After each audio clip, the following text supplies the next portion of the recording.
Ano? Kay mga grade 4 na kayo?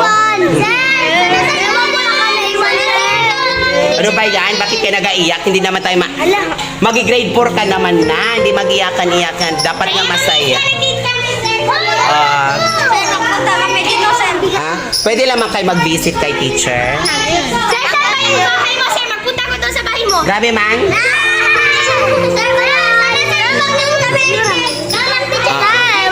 Pwede na kayo mag-visit dito sa akin. Bye-bye na. Uwi na kayo. Bye-bye.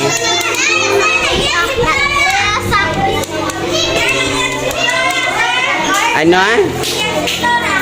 Ba't ka nag-iyak, Flor?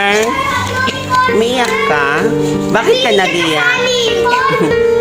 Bakit ka nag-iyak?